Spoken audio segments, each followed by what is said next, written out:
going to be really cold this week, so please stay warm. Today we are going to finish chapter 8. Hopefully we will have time to start chapter 9. But as I said last time, the second exam will cover chapters 6, 7, and 8. So after today, we should be good to work on the practice.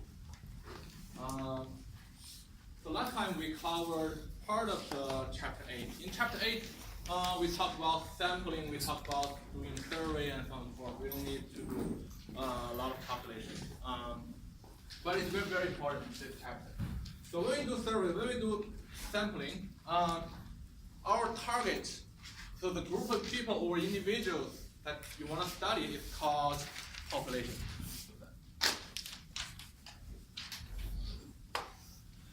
But for most cases, we do not have access to the whole population. So if you want to study the whole Georgia residents, we don't have access to all the people in Georgia.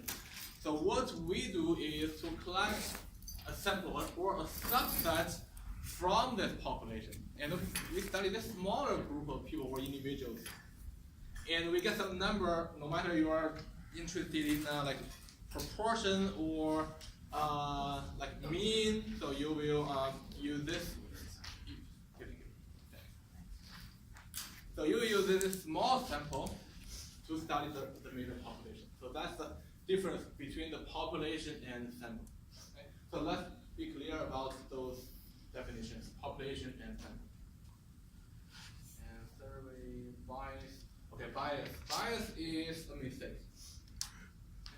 So that means the sample you have is not representing the population. So that we should avoid bias. We will talk about bias more.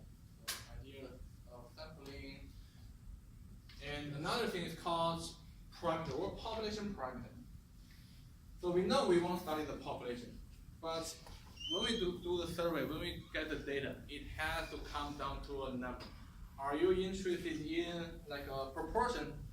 So the percentage of people who are satisfied with their tuition, or what is the mean MPG of a new model of Honda vehicle? So those are the parameters we want to study. We need the value, we need the numbers. And statistic. So that this figure is very important. The figure shows the relationship between sample and population parameter and sample statistic. So the number that we get from the sample is called sample statistic. But the true value we want to study is called population parameter. But we can use this sample statistic to estimate the population parameter. But how we can estimate the population parameter? So that's going to be the content we are going to cover in the next chapter. But this is the whole relationship. And then the first sampling method or sampling design we covered is called simple random sampling. So simple random sampling is it's very simple. So we have a list of people or individuals that we want to sample. So that is called sampling frame. We have a population, and then in order to get the sample or select sample, we need the list. We have to draw the sample from the list. For example, this is a list. This could be a sampling frame. So the population could be the whole class, and this is the sampling frame. If I want to randomly select 10 students, so this is the sampling frame I'm going to use. So I will randomly choose 10 students from this list. So when we talk about sampling frame, you can just think about this row. Right? So that's sampling frame. Then from the sampling frame, we will have the sample. And in this simple random sampling, the good thing is everyone in the sampling frame has the same probability to be selected. So everyone has the equal probability. Okay? So that's the ideal case when we do the sampling. We want to be fair, we want to be randomized. And one more thing we covered is called sampling error. Although it's called error, it's not error. So that's something we expect. Because we are doing random sampling. If you do multiple sampling processes, the first time maybe you select this group of people, the next time you select this group of people. because we are doing the random sampling. So this one we have not covered yet. So the pros and cons. What are the advantages of the simple random sampling? So as we discussed, everyone has an equal probability to be selected. That's very great. For most of our studies, if we have a finite population, the population size is not large enough, we should use this simple random sampling. So that's going to be the best way we can use.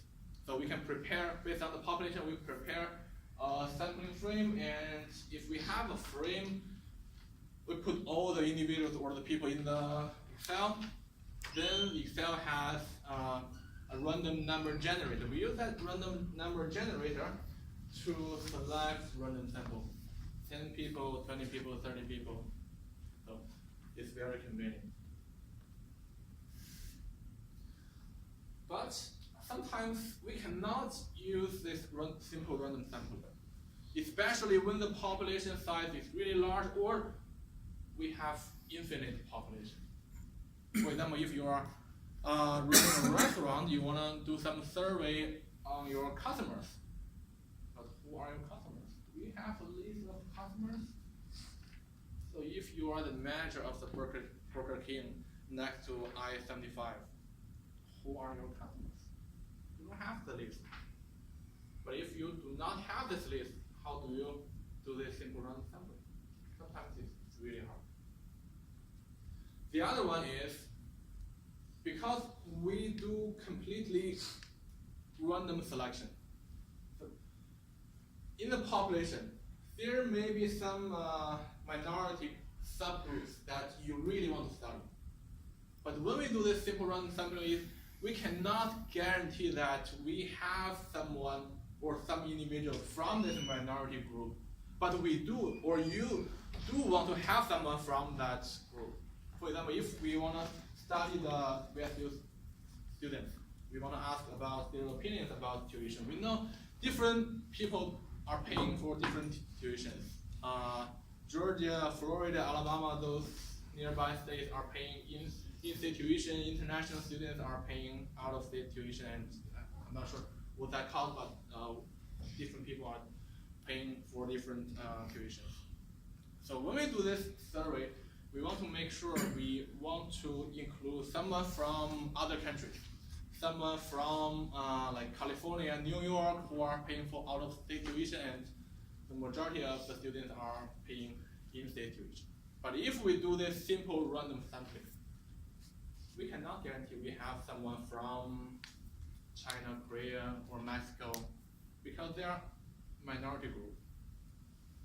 But if we do want to have someone from that group, simple random sampling is not a good idea. But if we want to do that, how should we do? So we are going to talk about the next sampling method or the next sampling design. So any question before we go to the next method?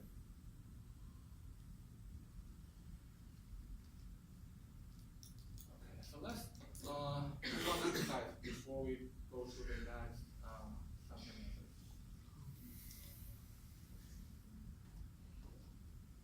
So that's question number 3.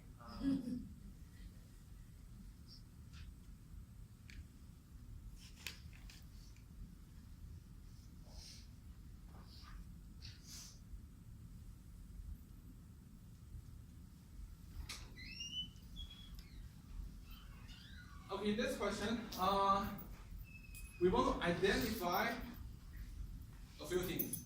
So we are given a description, let's say that a research group is interested in getting some opinions about health club membership among health club members.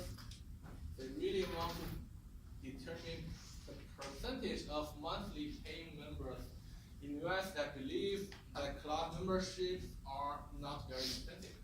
So they got a list of the members, and then they use some technology to generate random numbers. So they have a randomly shuffled list of members. Then they select members to contacts from the list. So they got the list, and then this randomly select a few people to contact. So the first thing we want to identify is what is the population in this study. And by the way, we will have a quiz today. So the quiz will be about identifying like terms like population, the sample, and so on. So this is very good exercise. So based on the description, which group of people are we trying to study, or were they trying to study?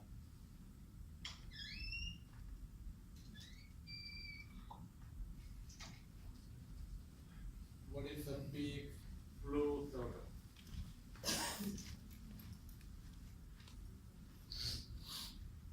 Health club memberships. So 150 members. D. The health club members. Where did you get this information? Which sentence?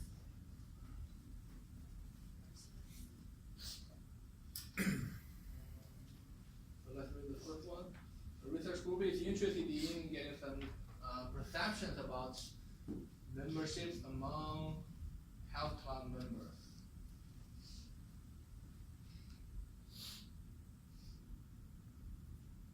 No? So specifically, they wish to determine the percentage of monthly paying members in the US that believe the memberships are not very expensive.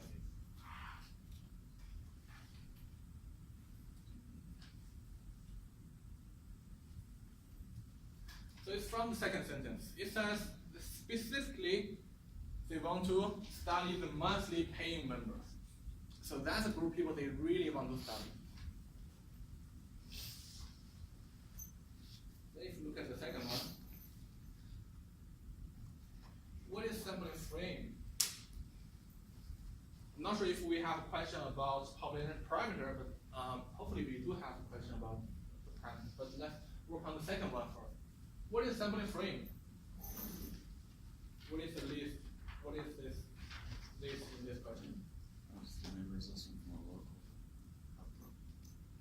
So they randomly generate a randomly shuffled list of members.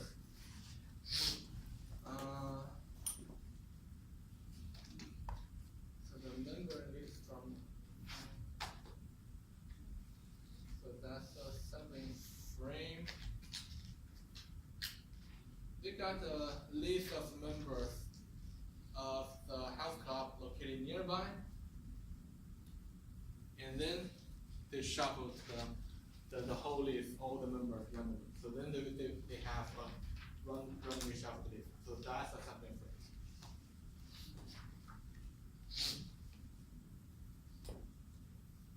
Okay, we do have a question about population parameter. What is population parameter? What value do they want to get by doing this study?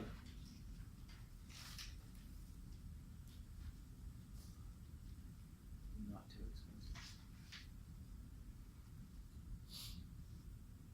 A or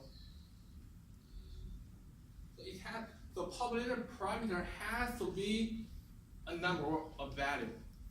So in our case, it could be a proportion or percentage, or it could be some mean value. So average, like household income, something like that. So either proportion or percentage or the mean value.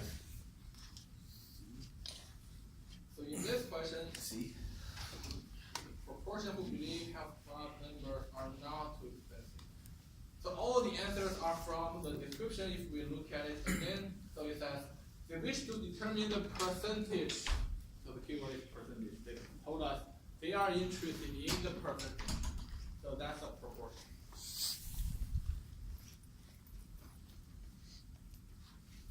So what sampling method is used? Of course, we just covered one, so it has to be simple random sampling. But we will cover the rest of the sampling method. But it's from this sentence. They randomly shuffled the list of the membership. They use simple random sampling.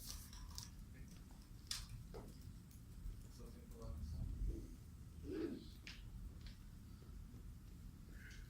population parameter, sampling frame. So those are the key terms that we want to identify if we are given a description about simple random sample. Okay, so let's be clear about the definition of those terms. So any questions on this one?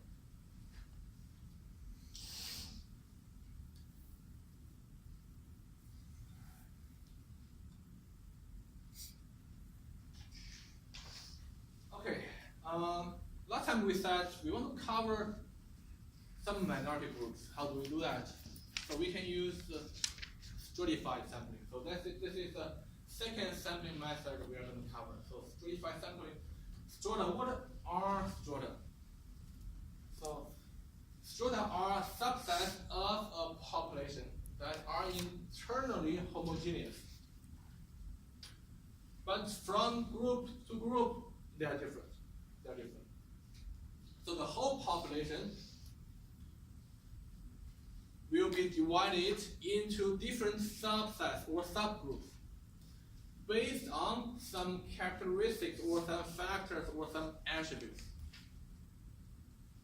So we are not directly studying the whole population because we want to cover some of the minority groups. So we want to divide the whole population into different groups based on, say, where you are from. So a large proportion or a large subset will be people who are from Georgia, and another large group is people who are from Florida, and we have a group represents people who are international students, and another group who are representing the people who are from Florida or New York, and so on and so forth. So we divide the whole population into different groups. Then we can do some sampling. So stratified sample, a sampling design where the population is divided into several homogeneous subpopulations. Then we can collect random samples from each of the subgroups. So that's what we are going to do in this sampling method. So how do we divide the whole population into different subgroups? That really depends on what you want to study. If you want to study the tuition, I would divide the whole population into 3 major categories. Students who are paying in-state tuition, so that's a large proportion. The second proportion would be people, students are paying out-of-state tuition. And the third one is international students. So I would use those 3 types of groups.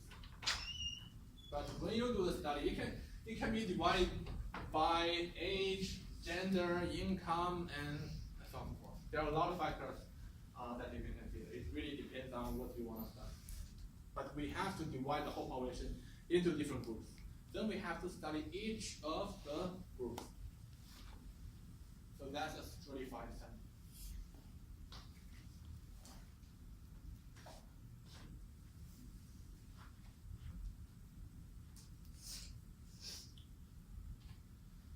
So let's see one example.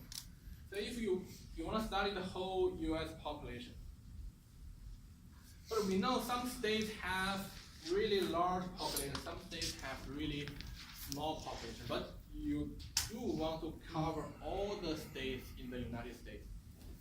So what would you do? You want to use this stratified sample. So first you want to divide the whole population into different subgroups, or in our context, you want to sample each of the states. So each state would be one of your subsets, because some states have really small population. And by the way, so which state has the smallest population in US? Alaska. Alaska? Yeah. Alaska is close. Hawaii is close. Wyoming. Oh, it's like North Dakota, Arizona, or something like that. North Dakota. Kansas. Kansas. Rhode Island. It's Wyoming. Where's Yes. Wyoming? Wyoming. Maybe one of the West states. which is the most populated state in the US? California. But what is the second most populated state? Texas? New York. I think New York is the third one. Texas is second. Well, New York could be the fourth one. I forgot. Well, what about Georgia? Way down. Way down. It's not in the middle, but it's number 8. So we got a lot of population here. So it's not in the middle. So when we do this sampling, we want to have someone from Wyoming, from Rhode Island or Alaska. But if we do simple random sampling, I think probably most of the sample individual would be from California, New York, Texas. But we want to make sure we have someone from those smaller states. So that's why we use stratified sampling. So after we have the strata, or we have the subset, then we sample each of the subsets, or each of the states in our context. So we want to implement the simple random sampling. So we select 500 people from each of the states, and then we get together all the people here and add our sample. So that's the whole sampling method if we want to use stratified sampling. So we are going to compare this sampling method with another one which we will cover later. So in this stratified sampling, we have to study each of the subsets. So that's one of the things we want to remember. And then we put all the samples together as our system. And some pros and cons. So as we discussed, by using this sampling method, we can make sure that we have someone from the minority groups. So that's very good. And one more thing is, for each of the subgroup, we can implement different types of sampling methods. You can use simple random sampling, or you can use other sampling methods, because they are independent. And disadvantages. So sampling frame, so we have to prepare more sampling frames. If we study the whole population, we just have one list. But right now, we are studying all the states in the US. So we have to have a list for Georgia, a list for California, a list for Florida, and so on and so forth. So many sampling frames that we have to prepare. And then when you divide the whole population into different groups, so in our example, it's easy. But in your application, you have to consider which factor or which attribute you want to use. Are you going to use gender? Are you going to use age or income? And so on and so forth. So which one are you going to use? So that's the question you're going to think about. It's going to complicate the problem. In some cases, we may need more we may have to have a larger sample size, because we have to get samples from all the subsets. Okay, so that's stratified sample. But if you do want to cover some minority groups, so this is your method. Question number 4. Let's see what we have. 4.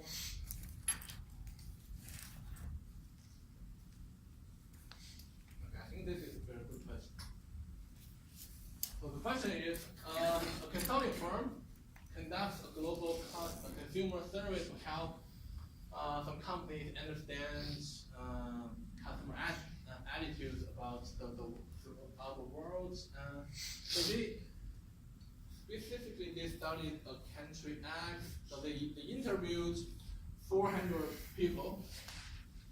So aged from 13 to 65. So their plan was to get 200 males and 200 females.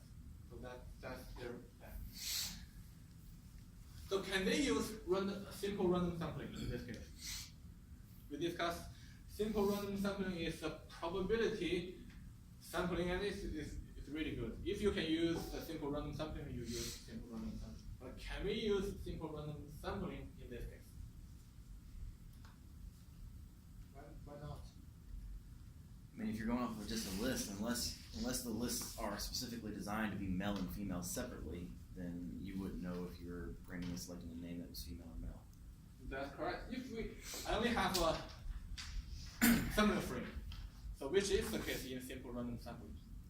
We have males, females here. But if I do simple random sampling, how can I make sure I get exactly 200 males, 200 females? It's impossible. At least I don't know how to do it. But their plan is to get exactly 200 males and 200 females. So that means simple random sampling doesn't work in this case. And now, so the likelihood of getting 200 and 200 by random chances is unlikely.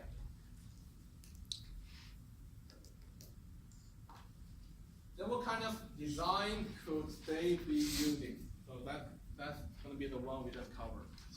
We will cover males, females, that we need to prepare two sampling frames, one male, one female. Then 200 from this list, 200 from the other list.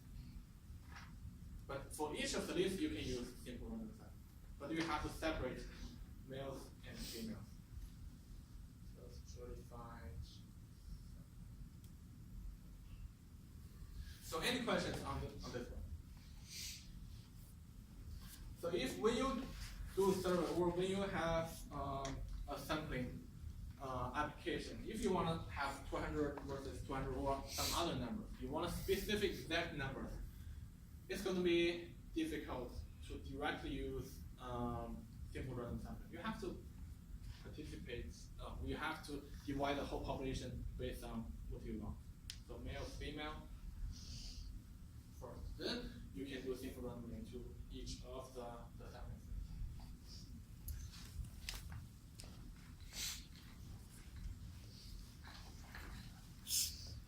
So the other one is next one, which would be similar to the stratified sampling, is called cluster sampling. So this one is a little bit similar to the stratified sampling. So let's pay attention to this one. Cluster sampling is that still we have to divide the whole population into different subgroups, but each subgroup is called cluster. But this cluster doesn't have to be based on some characteristic. It could be based on the geographic information, or just if I do a sampling in this classroom, I will decide, okay, this part is cluster 1, this part is cluster 2. That's it. I don't need to divide the whole population using your gender or where you are from and so on and so forth. I don't have to. Then the next step is I randomly select a few subgroups. Then we study all the people, all the individuals in those selected subgroups. So if we look at one example. So still we use this example. We have, we study the whole US population, and we have we get clusters based on the geographic information, and we have different states. So each state is a cluster or is a subgroup. But the difference is here.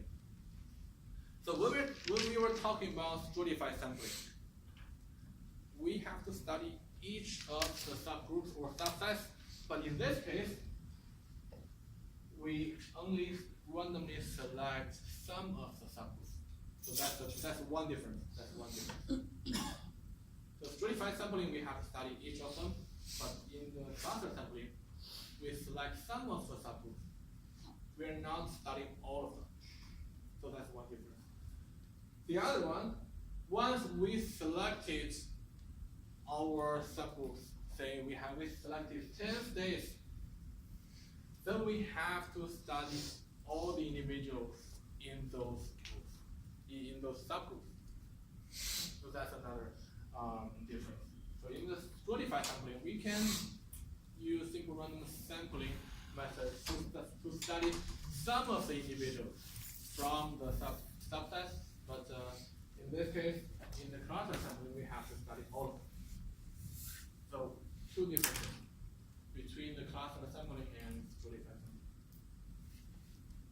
sampling. So any questions regarding the cluster sampling?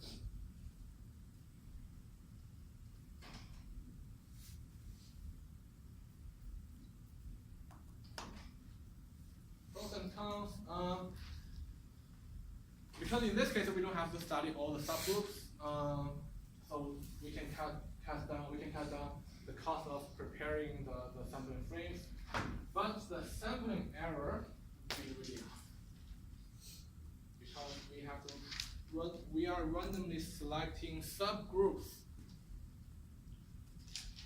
So if we selected Georgia in the first sampling, and we didn't select Georgia in the second sampling, then the whole Georgia residents will be lost in the second sampling. So one sample versus the other sample, the difference is really high. So that's one disadvantage. So that's cluster sample. And the next one is called multi-stage sampling, but it's not a new one. We just have more than one stage when we do the sampling.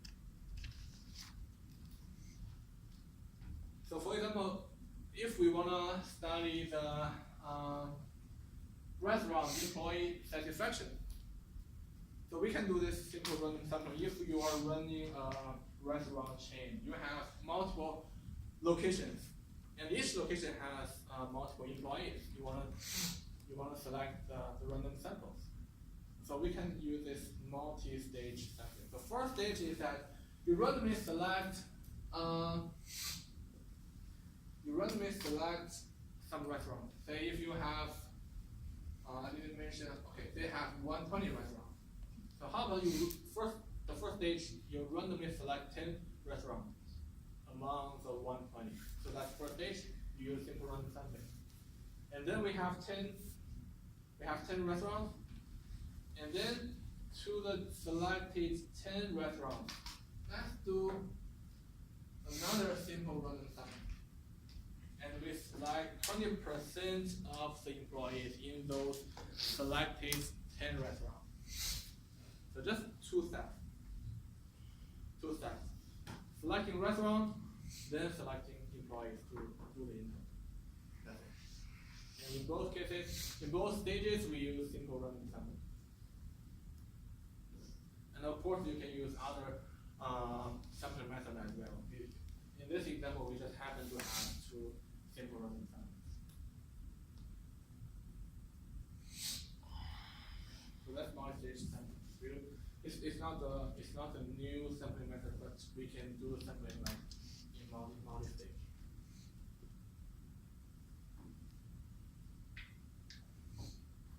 So any questions on this one?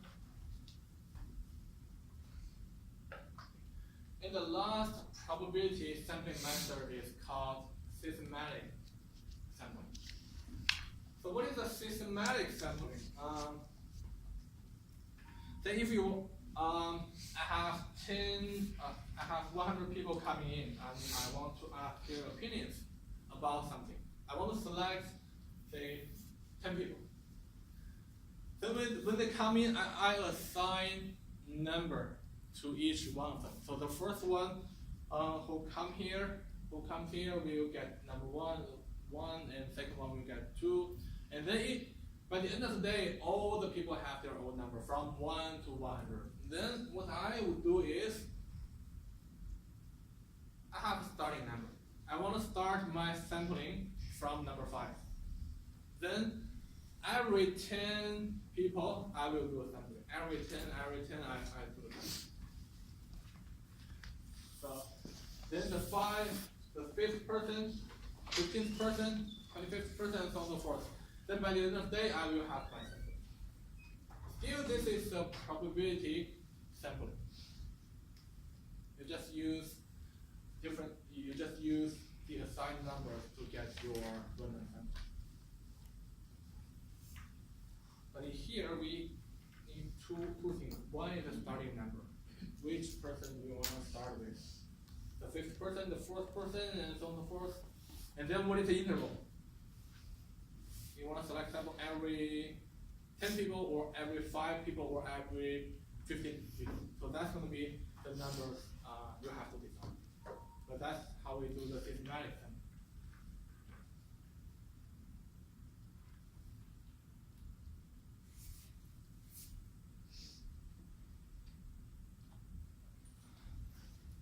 So all the probability-based sampling methods are already covered.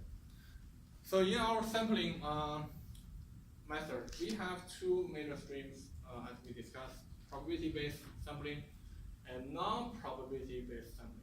So this we already covered the probability-based sampling. Then if you read the textbook, it says how to sample badly. I will put the quotation there. Badly, it doesn't mean it's a bad sampling method. But the problem is, it has a high risk of getting bias. We said bias is something we have to avoid, because that will compromise the accuracy of our results. But sometimes we have to use non-probability-based sampling method, especially when we do the marketing, when we do getting customers' feedback. So we have to do something like that. So the first one is called voluntary response sample. In many cases, we are doing this kind of sampling. Voluntary response sampling that means I send you a questionnaire. You will decide you're going to respond or not. You don't have to respond, but if you want, you can respond. I cannot force you to fill in the questionnaire. So that's called voluntary response sample.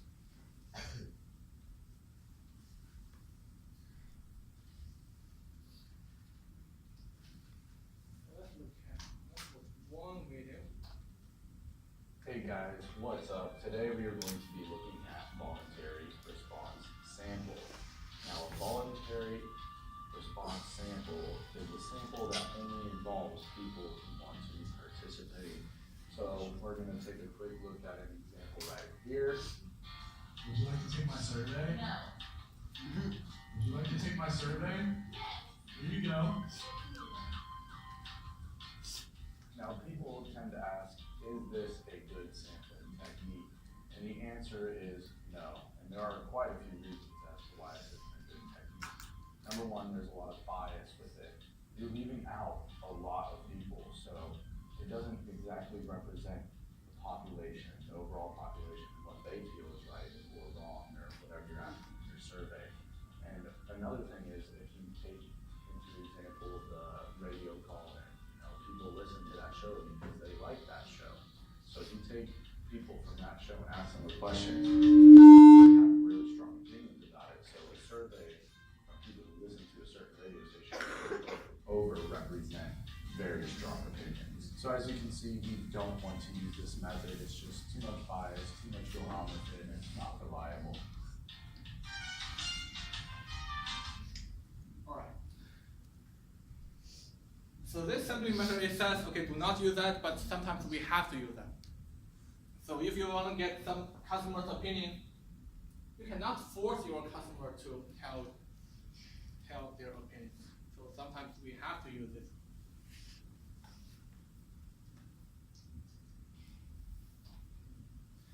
In another big group of non-probability method is convenience sampling. As the name says, the convenience sampling method means it's really convenient to people who want to do the study. So there are multiple ways we can do the convenience sampling. For example, one is called haphazard sampling. So in the haphazard sampling, we try to mimic simple random sampling.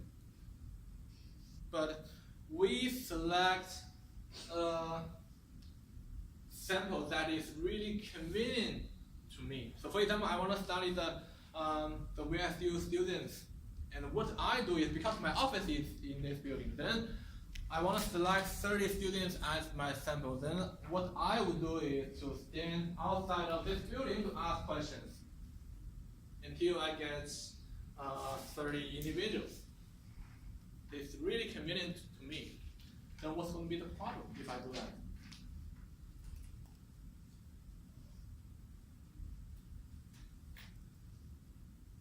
So as I said, I want to study the whole VSU students. If I do my study here in front of this building,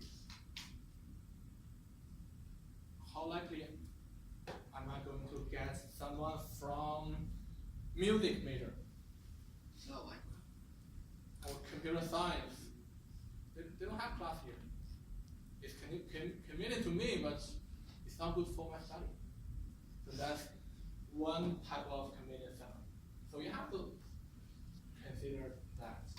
And if you wanna say do a survey, if you have in the marketing class you wanna do some survey on customers, then after class, after lunch you go to Mall.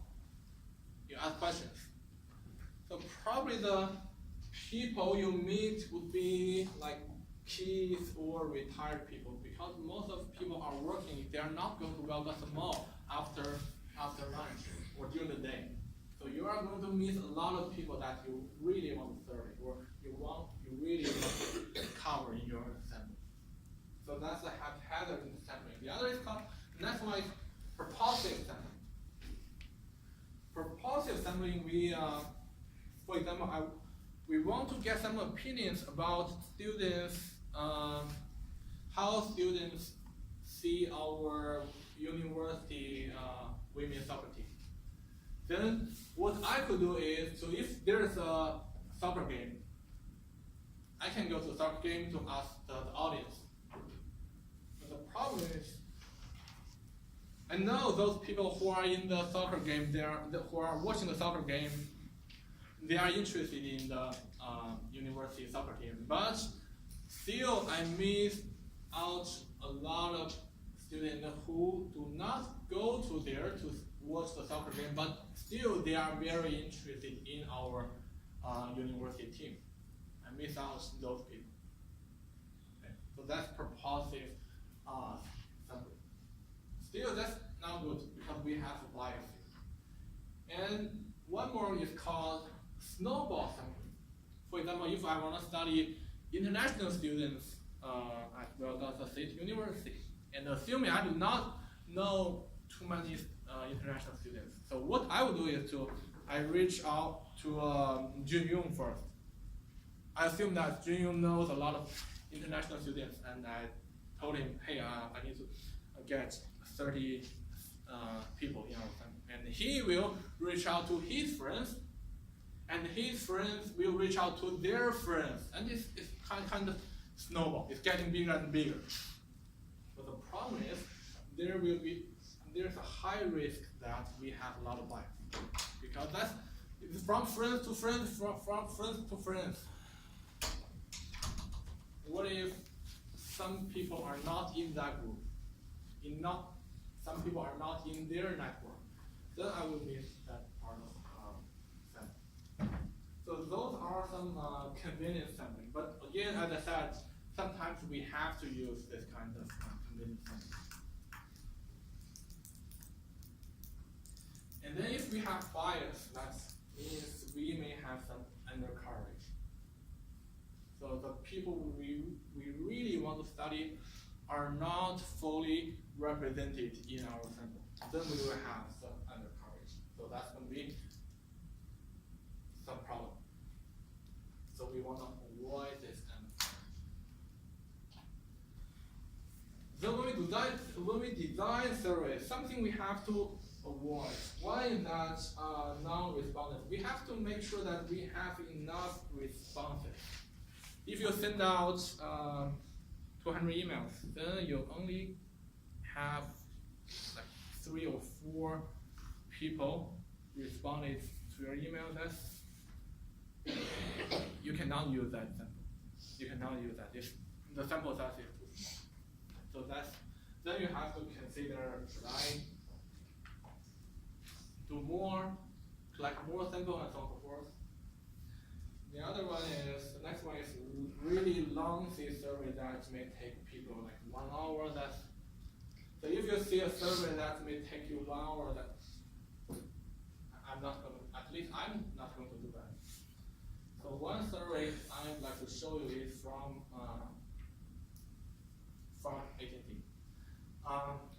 So our house uses AT&T internet.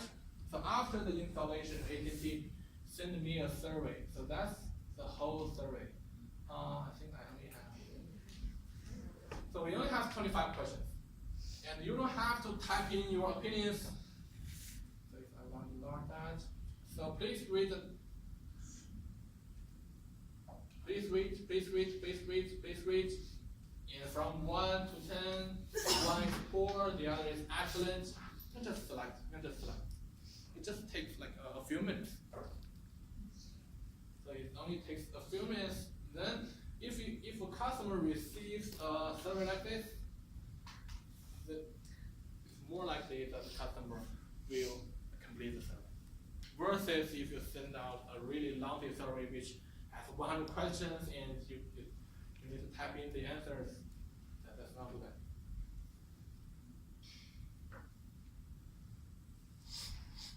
So response bias. We have to avoid response bias. What is response bias? So response bias means when you ask questions,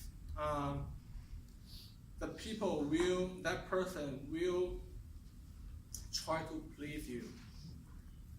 So that person may not tell you what he or she really thinks. So for example, say if your girlfriend or your wife just bought a new clothes, and then she asks you, hey, how do I look in this new clothes? So what would you say? I'm not sure if you have girlfriend or wife, but what would you say in this situation? For example, your girlfriend asks you, okay, how do I look in this new shirt? And you think it's really bad. What would you say? Change clothes? You tell her to? Okay, that's very good. What else? Any other? I would say, I see you bought a shirt. But her question is, how do I look? You look good. You look good? Okay. Look good? I can tell it costs some money. You have girlfriend or wife? A girlfriend, okay. So I would say, probably I will go with Alan's answer because I have wife. So maybe that's the difference between having a girlfriend and a wife. So that's like response bias. You're not getting the truth from the answer. So that's response bias. And the last one is called push pull. So if I ask a question like, hey, I got an awesome idea and blah blah blah. What was the idea? What do you think? That was an awesome idea. Yeah. But the problem is when I ask questions, I said I got an awesome idea. So because I already said my opinion, this idea is awesome. But when we do a survey, when we design questions, let's avoid using the word like awesome, excellent. So that's a push pull. I push you to have the same opinions because I believe this idea is awesome and I wish you to answer the same. So that's something we have to avoid when we design the question.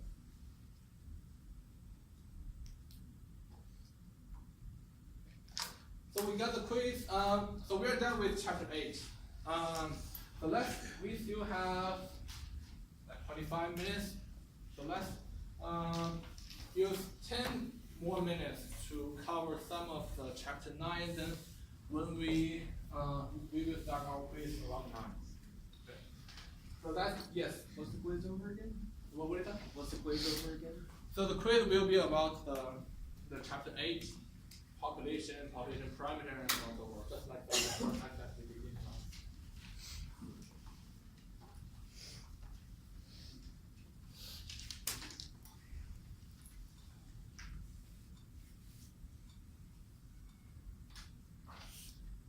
As I said, in the second exam, we will cover chapter 6, 7, and 8, and I think the exam number 2 practice is already available online on the MyStatLab, so you can start to work on the practice.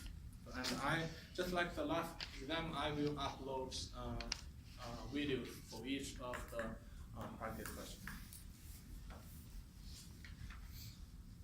Okay, so next one, next chapter, actually I combined some contents from chapter 9 and chapter 11. So in this chapter, we are going to talk about mainly 2 things. One is called sampling frame, sampling distribution. The other one is called constant interval or interval estimation. So we will talk about those 2 things. So first, we want to talk about sampling frame since we just finished the chapter 8 sampling. So as we discussed, in our sample, we can study 2 things, 2 population parameters. One is the mean, the other is proportion, percentage. So when we study the sampling distribution, we will apply the sampling distribution to both of them. So let's focus on the proportion first, or the percentage. Assuming we want to, our population parameter is about a percentage. Still, I use the big circle, the blue circle to represent the whole population. And when we do the study, we want to collect sample. A sample is just a subset of the population. And in this case, when we do the sampling, when we study the sampling distribution, we assume that we know the population parameter. So in this case, we know the proportion of the population. Say, this proportion could be the proportion of students who are happy with the tuition. Let's say that. That means 21% of WSU students are happy with the current tuition rate. Then I want to select sample. I can select a lot of samples, infinite number of samples. So maybe I select, okay, the first sample I have, say I selected 20 students. And I ask, are you happy with the current tuition rate and so on and so forth? Then by the end of the day, I can calculate the proportion. And in that sample, in my first sample, 22% of the students are happy with their tuition. I was doing the simple random sampling. And next day, I do the sampling again, and I find out, okay, only 19% of the students are happy. Then I do that on Wednesday again, and I find out 25% are happy with their tuition. Then I can do it again, again. I can keep doing it for like 3 years, 5 years, every day. And then, after 3 or 5 years, I put all my sample proportion into this histogram. So this is the result we would get. Because we are doing the running sample, we are expecting that samples are different. Sample statistics or sample proportions are different. That's something we expect. And if we put all the numbers we have in this histogram, it looks like this. So as long as we have many samples. So this is what we would get. So if you look at this histogram, it's kind of familiar to us. So it's like it's kind of symmetric. symmetric, and this unimodel, we only have one peak. And if we have a curve or function there, it's kind of a bell shape. So we can kind of say, okay, this one follows a normal distribution. So in chapter 7, we discussed normal distribution, bell shape, unimodal, and symmetric. It's kind of normal distribution. So in this case, in sampling distribution, we can model this as a normal distribution. Why can we do that? So we will discuss that. So if we can model the sample statistic as a normal distribution, in this case, sample statistic is not just a number anymore. Because every time we calculate the sample statistic, the value is different. That makes it as a random variable. So right now, the sample statistic is a random variable. So if we have proportions, so let's say p hat. So let's use p hat to represent p hat as the sample proportion. That's a random variable. And we said this guy follows a normal distribution. If we have a normal distribution, there are two parameters. One parameter is the mean, the other parameter is standard deviation. So mean and standard deviation. So if we are given the population proportion, so we know for the whole population the proportion is 21%. So that's the population proportion. And here is the sample proportion or sample statistics, and we want to have those two parameters. So the mu or the mean of the sample proportion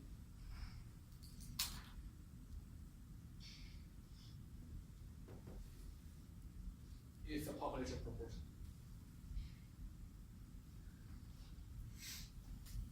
Again, the sample statistic or the sample proportion follows a normal distribution, and the mean of this random variable is just the population proportion or the population parameter. So this one should be given to us. We assume that we know this one. We know the population parameter, and then we study our sample. And then what about the standard deviation, the sigma, or let's say the standard deviation? We use that equation. The standard deviation is equal to P times Q over 1 minus B over the sample size. So this is the population proportion. So in our case, if we go back by one slide, so that's going to be 21% times 1 minus 21% over the sample size. If our sample size is 2,000, so it's going to be divided by 2,000. So that's how we calculate the sampling distribution of sample proportion. So assuming we know the population, we know what's going on in the population, but we want to study our sample. The sample statistic follows a normal distribution.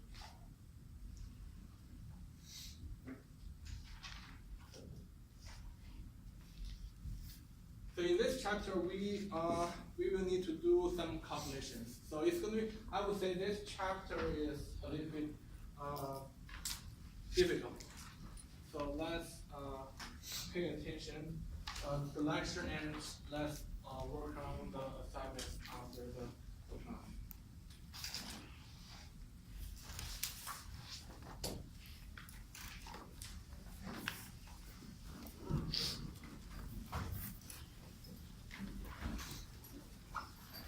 So the quiz is from chapter 8. You just need a pen. You don't need a calculator.